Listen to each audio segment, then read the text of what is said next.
தேசிய உணவு பாதுகாப்பு சட்டத்தில் மத்திய அரசு திருத்தம் மேற்கொள்வதற்கு முதலமைச்சர் விஜய் எதிர்ப்பு.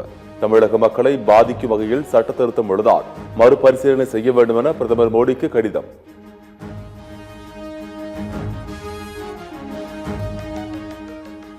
ரேஷன் பொருள் பெறுவோருக்கு பாதிப்பை ஏற்படுத்தும் வகையில் தேசிய உணவு பாதுகாப்பு சட்ட திருத்தம் உள்ளது.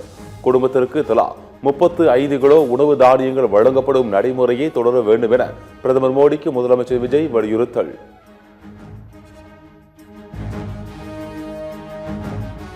ஆங்கில புலமையை ஆய்வு செய்கிறேன் என்ற பெயரில் ரீல்ஸ் அமைச்சர் பிஞ்சு குழந்தைகளிடம் நடந்து கொண்ட விதம் அதிர்ச்சி அளிக்கிறது. குழந்தைகளின் தன்னம்பிக்கையை உடைப்பதை யாராலும் ஏற்றுக்கொள்ள முடியாது என எதிர்க்கட்சித் தலைவர் உதயநிதி காட்டம்.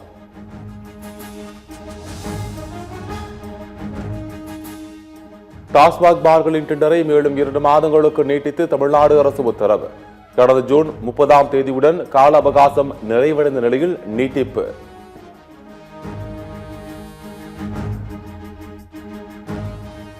சாத்தான்குளம் இரட்டை கொலை குற்றவாளிகளுக்கு தூக்கு தண்டனையை உறுதி செய்ய கோரும் மனு மீது வரும் 15ஆம் தேதி முதல் தொடர் விசாரணை.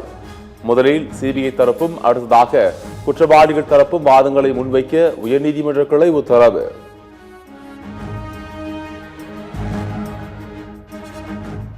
தமிழ்நாட்டில் 11 இடங்களில் சதமடித்த வெயில். அதிகபட்சமாக தொண்டியில் 105 டிகிரி ஃபாரன்ஹீட் வெப்பநிலை பதிவு. சென்னையில் 101 டிகிரி ஃபாரன்ஹீட் வெப்பம் சுட்டரித்தது. கடல் நீரை குடிநீராக்கும் திட்ட விரிவாக்க பணிகளை விரைந்து முடிக்க அதிகாரிகளுக்கு முதலமைச்சர் விஜய் உத்தரவு. நன்னீராக்கப்பட்ட கடல் நீரை குடித்து ஆய்வு செய்த முதலமைச்சர் விஜய்.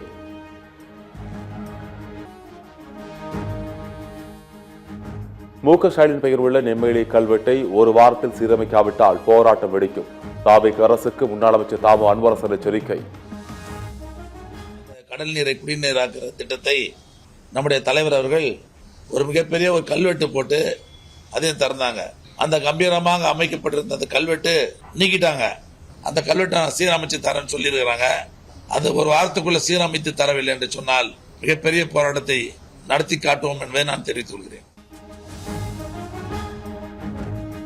தன்னிடம் 100 கோடி ரூபாய் வரை பேரம் பேசப்பட்டதாக புகார் கூறிய ஸ்ரீவைகுண்டம் தாவேக எம்எல்ஏ சரவணனிடம் உளவுத்துறை விசாரணை.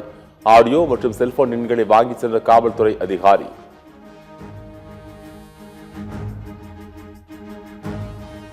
தாவேக எம்எல்ஏக்களிடம் பேரம் பேசுவது வெட்கக்கேடானது என அமைச்சர் செங்கோட்டையன் காட்டம். பேரம் பேசுபவருக்கு தக்க தண்டனை கிடைக்கும் எனவும் உறுதி.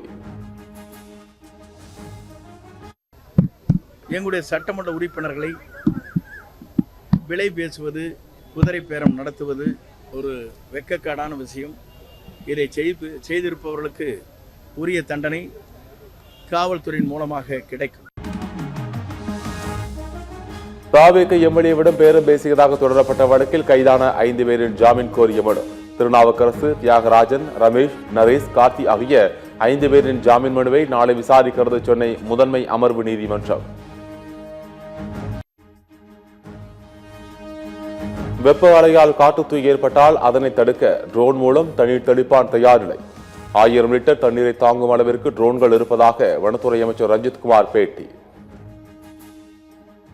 ட்ரோன் வந்துட்டு 1 டன்னு அளவுக்கு வெயிட் தூக்குற அளவுக்கு வாட்டரை எடுத்துட்டு போய் ட்ரோன் மூலிமா அந்த இதில் கொட்டி அழைக்கக்கூடிய அந்த நவீனமான விஷயங்கள்லாம் இப்போ வந்திருக்கு. முதல் பட்ஜெட்டுக்கு பிறகே தாவேக அரசின் செயல் திட்டம் குறித்து முழுமையாக மதிப்பிட முடியும். வழக்கறிஞர் நியமனத்தில் ஊழல் நடந்ததாக தெரியவில்லை என காங்கிரஸ் எம்பி கார்த்தி சிதம்பரம் பேட்டி. கவர்மெண்ட் கொஞ்சம் டைம் கொடுக்கணும். ஏன்னா எல்லாருமே ஃபர்ஸ்ட் டைம் லெஜிஸ்லேச்சர்ஸ் கொஞ்சம் பழகினதுக்கு அப்புறம் தான் அவங்களுக்கு வந்து ஒரு அட்மினிஸ்ட்ரேட்டிவ் கிரிப் வரும். ஃபர்ஸ்ட் பட்ஜெட் போடட்டும், அதுக்கப்புறம் விமர்சனங்களை வைக்கிறவர்கள் விமர்சனம் வைக்கணும். அரசு வழக்கறிஞர் நியமனத்துல வந்து ஊழல் நடைபெற்றது ஒரு குற்றச்சாட்டு தெரியல. அது மாதிரி நான் செய்தி படித்தேன். அதை வந்து யாரா விசாரணை பண்றதோ அதனால அந்த தெரியல. தருமபுரி மாவட்டம் கடத்தூரில் உள்ள தனியார் மருத்துவமனையில் காலாவதியான மருந்துகள் பறிமுதல். மாவட்ட மருந்தியல் ஆய்வாளர் நடத்திய ஆய்வில் வெளிவந்த அதிர்ச்சி சம்பவம்.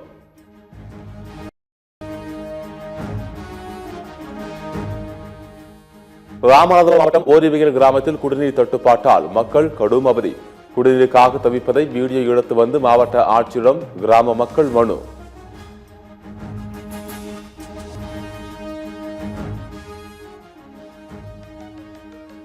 இந்தோனேஷியா சென்ற பிரதமர் மோடியை நேரில் வரவேற்றார் அந்நாட்டு அதிபர் பிரபோ சுபியாண்டோ. இரு நாட்டு உறவுக்கு மேலும் உத்வேகம் அளிக்கும் வகையில் ஆலோசனை நடத்த உள்ளதாக சமூக வலைதளத்தில் பதிவு. மோடி அரசின் கொள்கைகளை இந்தியாவின் உலகளாவிய நற்பெயருக்கு களங்கம் விளைவிப்பதாக காரணம். சர்வதேச தரவரிசையில் இந்திய பாஸ்போர்ட் சரிந்ததால் பிரதமர் மோடி மீது காங்கிரஸ் தலைவர் மல்லிகார்ஜுன கார்கே குற்றச்சாட்டு. கோவையில் த்ரில்லர் பட பாணியில் இளைஞரை கொன்று தண்டவாளத்தில் சரளத்தை வீசிய கொடூரம். இன்ஸ்டா காதலியின் நண்பனை போட்டோ ஷூட் என ஏமாற்றி வரவழைத்து காரில் கழுத்தை நெறித்துக் கொன்ற கும்பல்.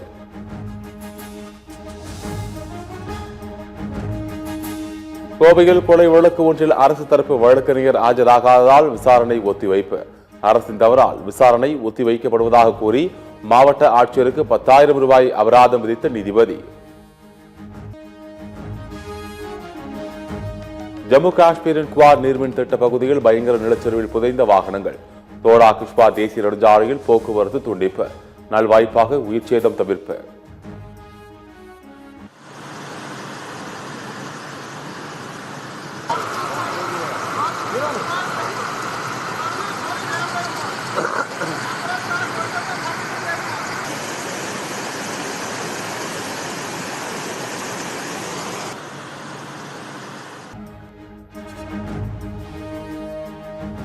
இலங்கையின் நீர்கொழும்பு சிறைச்சாலை கைதிகளிடையே ஏற்பட்ட மோதலில் பலி எண்ணிக்கை 30 உயர்வு.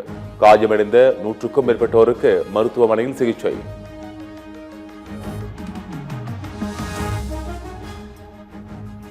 ஜிம்பாப்வே அணிக்கு எதிரான T20 தொடரில் விளையாடும் இந்திய அணி அறிவிப்பு. உலகக்கோப்பை T20 தொடரில் தொடர் நாயகன் விருது பெற்ற சஞ்சு சாம்சனுக்கு இடமில்லை.